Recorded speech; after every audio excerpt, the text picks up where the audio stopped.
Welcome to Faith and Work, the podcast where we talk about what it looks like to live out our faith in the work that you do every single day. Today's conversation is one that I know you've been looking forward to. I'm joined by my friend Brandon Sullivan. His wife Elizabeth joined us 2 weeks ago. He has spent years in education, both as a teacher and now as an administrator. Today we're going to talk about some things that go deeper than the lesson plans, the policies, and the leadership titles. Today we're going to talk about the connection between our work and our theology, because what we believe shapes how we really show up, and how we show up day after day reinforces what we believe. The way that we lead students, support teachers, and make decisions, handle pressure, all reveal what we truly believe about people, purpose, and calling. Whether you work in education, leadership, ministry, or really in any job, this conversation is definitely for you. Let's jump right in. Today, I have Brandon Sullivan here with me recording. I'm so excited to have you here, Brandon. Just introduce yourself and tell everyone on Faith and Work who you are and what you do. My name is Brandon Sullivan, and I am an educator currently serving in administration Yes. at an elementary school here in Knoxville. Awesome. So you and David got to know each other when you worked at the same school. Yeah, so David and I actually go even a little bit before that. I met him in college. That's right. I always forget that Yeah, part. so the first year that I went to college, I went to the same college that David went to. And I had to join some sort of like extracurricular club. It was like a requirement. And Yeah. there were none that seemed to be interesting. And then this one seemed to like spike my curiosity more for, this is interesting. It was like a creationist club. Yeah. And so David was in there. He was the valiant Of defender course of young Earth creationism. Yeah. So it was funny, our different perspectives Yes. meeting there. Yeah, that's awesome. So how did you get started in education? Yeah, so my story goes back to my childhood. Interestingly enough, I hated school. I was Really? not a student who just gravitated toward the classroom environment. Wow. I found myself more frustrated than engaged. And yet at the same time, I've always loved learning. Like when I'm out for runs, everything that I'm listening to is something like content related, Yeah. something that's kind of there. So the way God kind of put me together was always to be a person who's seeking information and knowledge. But the academic sort of school environment was not something for me. So ironically, the Lord ended up putting me into the field of education, Yeah.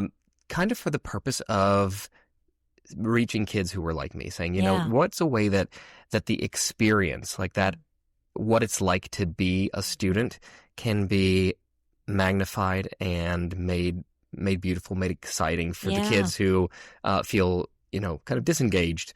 So that kind of is the journey. And then long difference, Yeah. jumping from this to this to this, and the way the Lord kind of brought my educational path and, through grad school to get to where I'm at now. Wow, that's awesome. I would have never guessed that now, knowing you as an adult. That gives me hope Yes. for my sons. So thank you for sharing that. So what does a typical day look like for you being an administrator now at a school? What does that look like for you? Yeah, so it's one of those things. It's funny, being in administration is kind of like feast or famine. Sometimes there are days where just very routine. You're Yeah. working on different reports, or making sure all of the grading is put into the system, and just kind of the humdrum tasks. And then other times it's all hands on deck, and you're Yeah. dealing with like a behavior issue, or you have to have a conference with a parent, or Yeah. have some working on fire drills. So basically, though, the average day comes in. I get there a little bit before 6 o'clock. Get the school opened up, and Before 6? a little bit before 7. Oh, In good. the 6 o'clock hour. Yeah, no, 6 I get up at 5, Okay, yes. go for a run, Yes. get there a little bit before 6 or 7 o'clock. Yeah. Get everything turned on, and then from about 7:30 on, I welcome kids until about 8, and then go into the office and just see if I can help teachers and do all the things that I have on my to-do list. Yeah, that's awesome. So you were in the classroom for a while. Yeah. And then transitioned over Yep. to being an administrator. How was that transition for you? Yeah, that was a really interesting transition because I loved teaching. Yeah. Like it was kind of almost like an art form for me. Like I loved creating a classroom environment that had a certain aesthetic, a certain feel. I think the kids who had come through my class, there was just a feeling of what it was like to be in that class. Yeah. And there's kind of like a connection between all of my former students. They're like, Mhm. oh yeah, there were certain rhythms and Yeah. patterns of life. And so I was so excited to get into administration, but I was also a little bit nervous. I'm like, what is this going to be like? Do I have the skills? All these Yeah. questions. But it's been really sweet the way that the Lord has kind of just put this timing here. And then the skills many of the skills I learned in the classroom and kind of just applying those. Yeah. And I've always loved relationships and talking to families and students. Yeah. And so now I get a chance to work more with teachers, the parents, as well as seeing the whole school, all of those students, as well as not just, 21 special little kids together. Was that transition difficult to see where you were contributing, like where you were putting value? Because I feel like in the classroom, it's so quick to see where you're making a difference. But on the administration side, it can be a little bit, it can take longer to see where your difference is being made. How was that for you? And how do you look at what you do now? And how has that connection worked for you with making a difference in your current role? Yeah, that's a great question. So you're exactly right that when you are in the classroom, your impact is, your sort of the feedback is instantaneous. Like, you can tell if your students have had a great day that you've done this. But the administration is a little bit more behind the scenes, and yet it's not less impactful. It's just impactful in a different sort of way. And one of the ways that it is that, whereas when you're a child or you work with kids, there's kind of an immediacy with their expressions on their face. Like you can just tell instantly that you've made their day. With adults, we're a little bit more reserved. We're not quite as effusive with our praise. But you can tell that you've made an impact on somebody's day when you don't go out and say, hey, I'm going to take your playground duty today. Go inside and enjoy an extra 30 minutes. Or, you just drop by and check in on somebody and tell them they're doing a good job. So they're smaller things, but it's also like, some of the big things behind the projects that are behind the scenes that have an impact that I get to be part of. But at the same time, I have realized that my part is only very small. The administration part is only very small in a very, very large machine. So the teachers, they're really the ones on the front line doing a lot of the heavy lifting in there. The administration are there to kind of be in the back and make sure that the ship is going in the right direction. So each part is very, very valuable in different ways. Yeah. You work in a school where maybe not every parent or family kind of shares your same faith background. So how have you kind of navigated sharing the love of Christ with people that maybe you can't talk about it with them, but you can live it out with them? So how are some practical ways that you've been able to do that with some families? Yeah, so we are a covenant school, which means that we require at least one of the family members, one of the parents, to be a professing believer. Okay. But we understand that not everyone who, as Jesus says in the Sermon on the Mount, not everyone who says to me, Lord, Lord, will enter the kingdom of heaven, but the one who does the will of my Father's heaven. The perspective I come at it is that there's a reason, even if this person might not be a genuine believer or wherever their relationship with God is, there's a reason that they're here. And so, we don't think that God makes mistakes. And so when I approach this, I think, what is the reason that this family or this person is here? And then simply try to live out loud and help them to see what it looks like, what a beautiful community of educators, administrators, staff, and faculty can look like, and how that can be different from another experience. At the end of the day, we kind of take a little bit of the pressure off ourselves because we're like, it's not our job to save anyone. And so I think that's a good perspective is we don't have to be perfect. We don't have to make sure that we've given all the right answers at all the right times. We just try our very best to live excellently above reproach, love their students, give them the very best education. We want to love them by giving them the very best education that they can possibly get, so that they understand that we value their child because we value the Lord. Yeah. So when you're thinking about administration, I know you and David have talked a lot about being in the classroom and being on that side, and he has been so hesitant to be on that side of the fence because it's hard. It's a different hard than being a teacher in the classroom. But how have you, on the administration side, how do you feel like you can show the love of Christ, like even through like a discipline situation or a hard situation with a parent or a student, and it gets really hard? How do you feel like Christ's love and forgiveness even can come through in those conversations. Yeah. One of the things when you're having a hard conversation with an adult, one of our probably first human reactions is defensiveness. Yeah. It's just kind of, when anyone feels attacked or you're in a situation, you feel like you need to defend. Yeah. So I think some of the practices that have been helpful is to realize, okay, it really just kind of mindfulness and taking a moment to realize this is not a crisis. To speak truth to yourself, to understand that the feelings that I'm feeling right now are going to be past, and then there's kind of a future me that might imagine what it'd be like to come back in time and relive this conversation. And so to try to live in that moment, say, what is it that needs to be said here? How, I'm not here to win an argument. I'm here to build a relationship or to repair a bridge, and to communicate something either true or hard or good or bad or mixed for a family. And then to listen as well, because listening is, very seldom the wrong answer. That's so right. I want to listen to their perspective. And even if at the end of the day, we might have a difference of perspective, or I have to take a line of some place where I'm going to stand my ground on it, to recognize that their experience of this feels the same as my experience, because we both feel like we're right. Yeah. And feeling like you're right and being wrong, and feeling like you're right and being right feel the exact same thing. Right. So that's right. So it gives a little bit of humility of saying, you know what, but we just try our very best. Where it tees in and sort of brings in Christ is, there's a verse where Paul says, to be respectful to all, and I'm trying to, I don't have the exact thing, but respectful to all, and something about gentleness. I wish I had this quote. David would know it in the King James. Of course he would.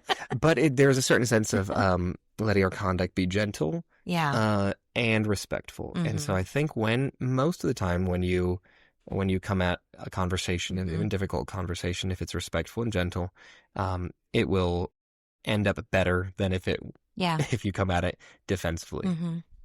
Yeah, I love that. I think there's so many practical ways that we can live out God's forgiveness for us, and how we forgive people that are in our community, in our life, in our work. And it's interesting when we think about just theology as a whole. We think about the practical part of our theology. And growing up, theology was something that was so often debated that I pulled back from it so much. Because it felt like people just studied it to argue and to win. And I wasn't interested in that. And it made me so uncomfortable. And so the older I got and the more I really started diving deeper into Scripture, the more I started to see that theology, when you really study more about the nature of God, and you study more about the actual biblical historical text, it can really help you just to see God more and to understand His nature more. And so for you, I know I love asking you theological questions because you've studied so much. I love it. But what are some practical ways that you feel like your theology impacts what you do for a job? Yeah, that's a great question. So, preface and maybe confession time. I used to be one of those obnoxious, horrible people when I was in my early 20s that would love just to debate theology, and because of course I'm right and you guys are wrong, and how can you even think? There are those people, and for some people, theology is really a fun topic. It can be just like some people love to, talk about Formula One racing, and they might be arguing over, no, actually the best tires to use are this, and the rain and not the, in the same way, there are some people who are just sort of drawn to that. At the same time, because it's, say you're playing with fire as it is, and you're dealing with God, it can be a situation and a topic that needs to be dealt with a lot more humility than people do. So how does theology kind of tee into your life and kind of impact it or mine?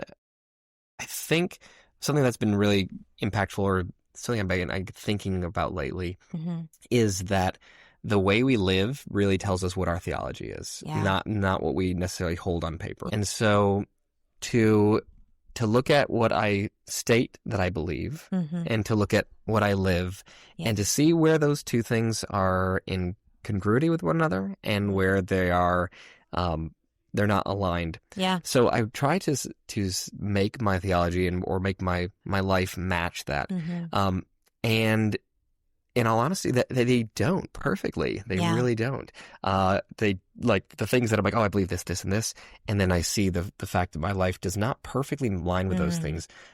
It's always a moment of coming back to say, okay, what has really sunk deeply into my heart, and what do I still need to, like KNEED, need into it to really believe. And so for me, it's one of those things to say, I want to keep the most important things that core truths that I really believe about God and reality and humanity. I want those things to be anchor points for me. And then everything else around, the further out I get into the orbit, those things I think are valuable and important and not unimportant, but I want to hold those things more loosely. At the end of the day, kind of like the Hippocratic Oath, I do no harm, right? And I point people to Jesus. I think that's the goal.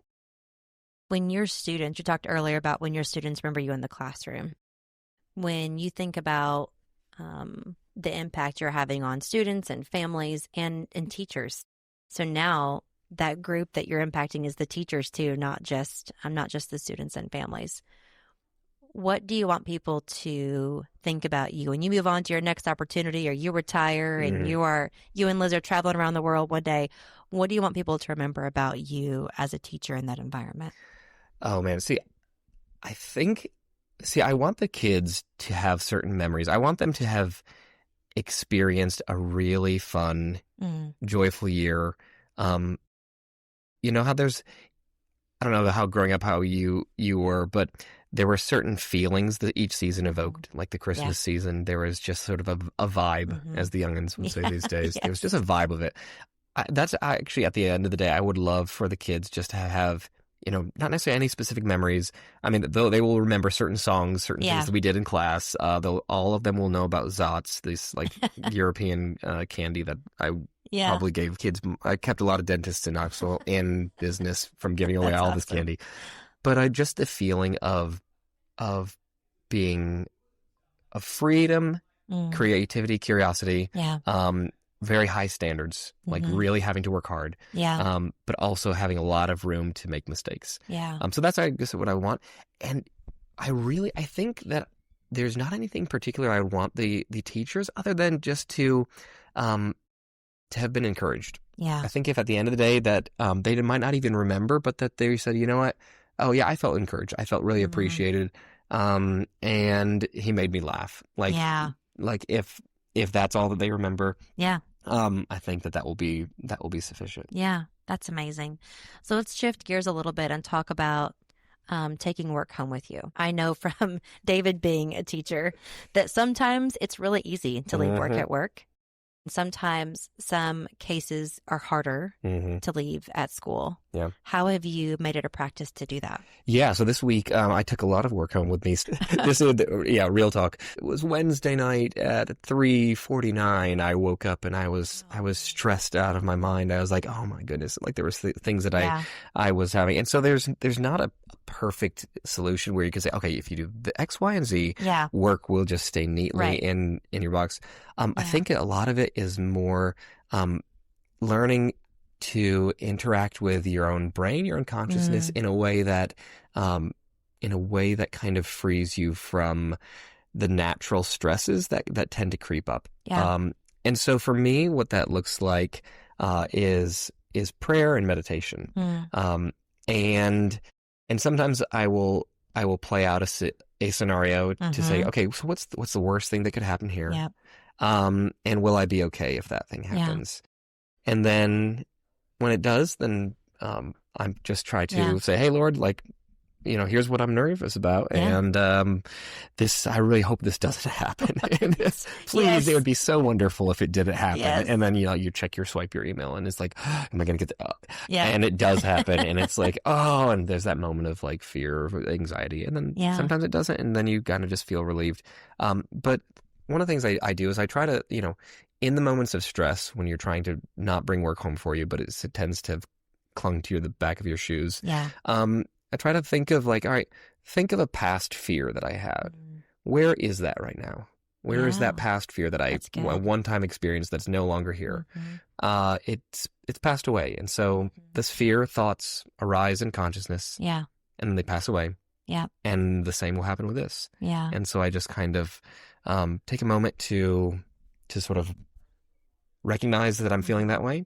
And even in just the way that I give my attention to that changes the experience of that. Yeah. And sometimes then I can just let that. And then having a little 9.5-month-old baby can kind of ground and anchor you to say, you know, this is a lot more important than whatever is going on. I know for David and I both, having kids definitely, there was a lot of things before having Jackson and Eli that I felt like were still black and white. You know, if you're late to work consistently, it's because you didn't get up on time. Yeah. You know? I was pretty rigorous on other people and myself. And I think after having kids, it made me a lot more gracious and a lot more empathetic, especially to parents, but really to everybody, where life isn't always easy as we think it is. And so when you go through something like having a baby and you come home and there's these fresh little eyes that are so curious and they're so excited to discover every sound and everything that they can touch, and it's so beautiful.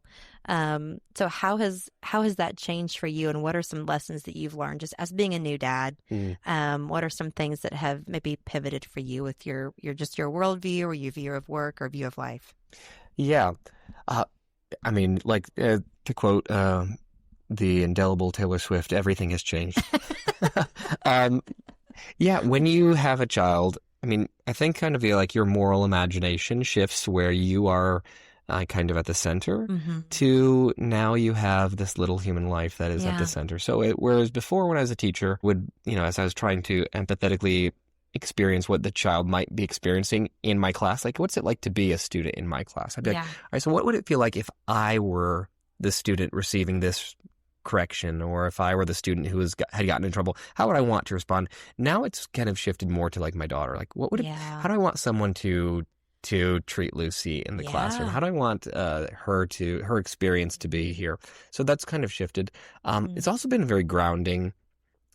Having a child is just like, it is so much, a lot of things that are just unnecessary tend to fall away. I think, as you were saying, that you just tend to, not care as much about things.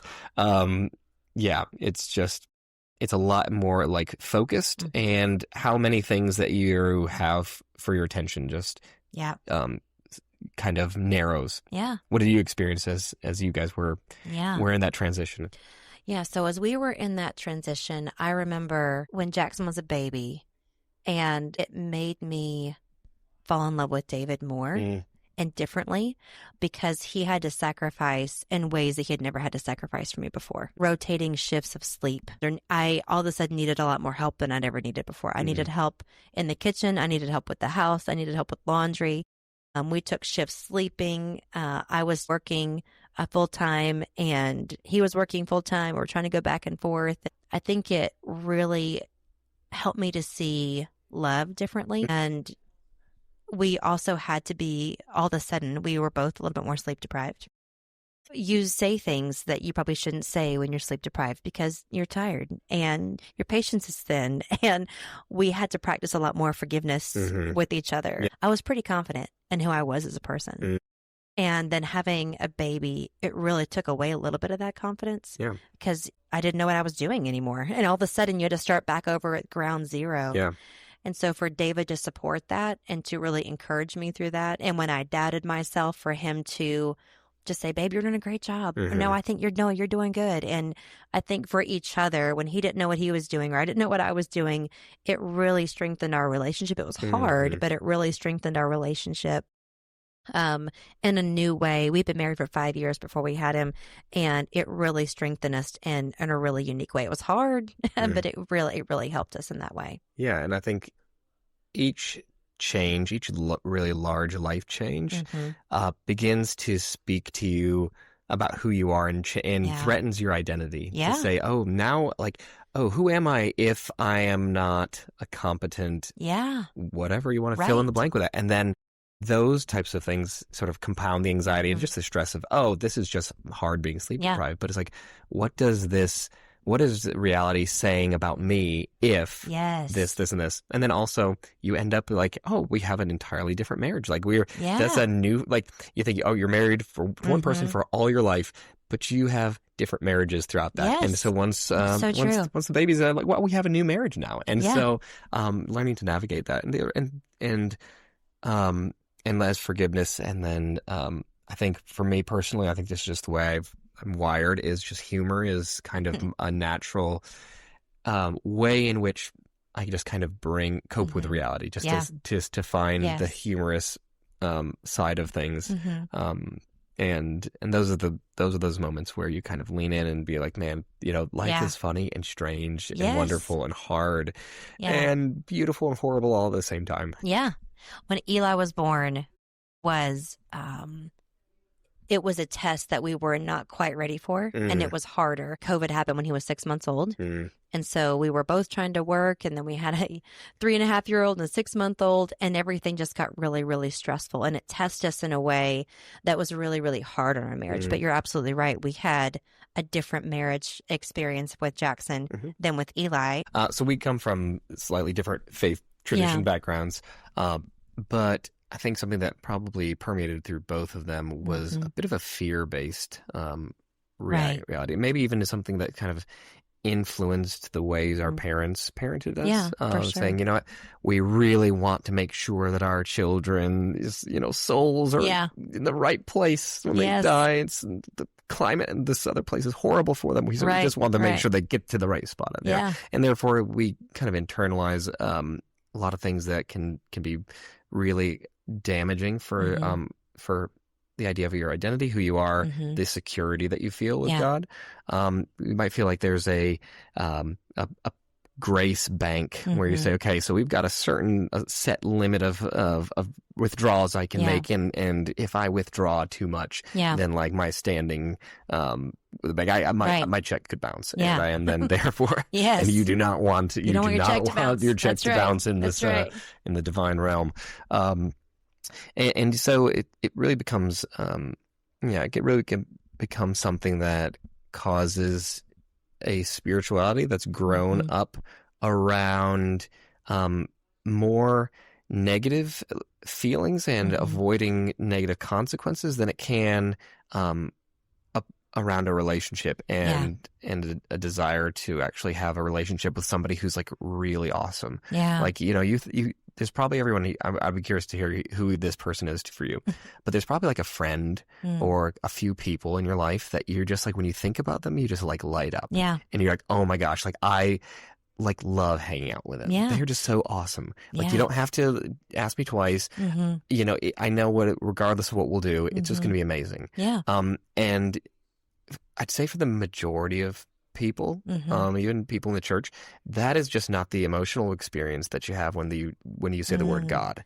Wow. And I think that's just the honest reality of that. Is that when you're like, when somebody's like thinking of God, it's and it's like, oh yeah, and there are certain adjectives we throw around to try to be pious and this and that, but that's where the idea of delighting in God. You can't delight in something you don't think is actually delightful. And it's like trying to make yourself love asparagus when really chocolate is what you want. Right.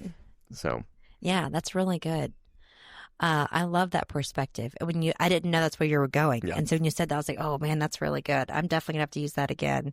The last question I had for you was, if we've got people that are in the field of education now and they're listening and they're maybe feeling discouraged because they don't see the difference they're making, or they're not sure how they're living out their purpose, they're not sure how to live out their faith in the classroom, and it feels like they've got a really hard class. And I know you and David have been there where you've had some hard groups.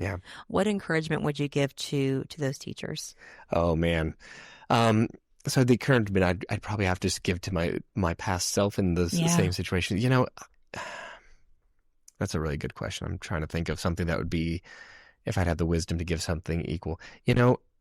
If you're an educator out there and you are having one of those years, or it's just difficult, just give yourself a lot of grace to realize it is it's such a noble calling. Like you are a rock star. Like, you're not doing it for the money. you're not doing it for all the amazing, wonderful parent emails that you get, affirmations every day, but like you're changing the conscious experience of people who are going to make a really big difference in the world. When they come into your classroom, they're going to have an experience. You have the ability to make someone's life, the value of somebody's life is infinitely, like, the value, but the quality of your life is the quality of your conscious states, the quality of your experience. Yeah. And so you have a job as an educator to help the quality of somebody's day-to-day be, for a year, be different. And that impact can really mean the difference in the trajectory of somebody's life. You are not going to be that teacher for every one of your students. Right. But you will be it for some of their students. You might be it only for one of your students. And you might have been, as Esther was called to the kingdom for such a time as this, your purpose might be just to reach one student. It could probably be much more. God will use your life there. But I'd say that you have a really meaningful career. If you're feeling burnout, talk to someone. Like, don't let that burnout kind of like eat you up, and realize there are seasons that you're going to go through. There are going to be times where it's mundane and drudgery. There are going to be times where you're super excited about it.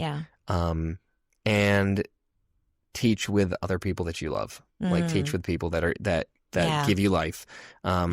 And so find a place and work environment where you really enjoy your coworkers. You really have supportive administrators.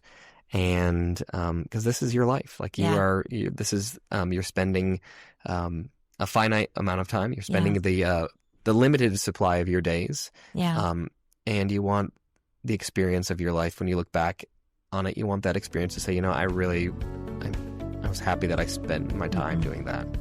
So those are the things I have to say. And always bring the Lord into your classroom. Like, pray over your students, pray over yourself, and invite Him in and see what He'll do. Yeah, that's awesome. Brandon, thank you so much for sharing pleasure. Your experience. The conversation has been so good. I know God's going to use it. Awesome. So thank you so much. This has been such a meaningful conversation. I'm so thankful for Brandon sharing his story and experience and how his theology has impacted his work. Scripture tells us in Colossians 3:23, "And whatsoever you do, do it heartily as unto the Lord and not to men." And I think that verse leads especially strong in everyday moments that we talked about today. The meetings, the classroom, the decisions, the pressure. If this episode encouraged you or gave you a new perspective, I would love for you to take a moment and leave us a review on whatever your favorite podcast app is. Reviews help more people find these conversations. And I'd love for you to share this conversation with a friend, a teacher, or an administrator who could really use some encouragement right now. Thank you for spending your time with us. My hope is that you walk away reminded that your faith doesn't stay separate from your work. It informs it, it strengthens it, and it gives it purpose. Join me next time as we continue these real conversations about living out our faith in everyday work. Until then, keep showing up with intention, with integrity,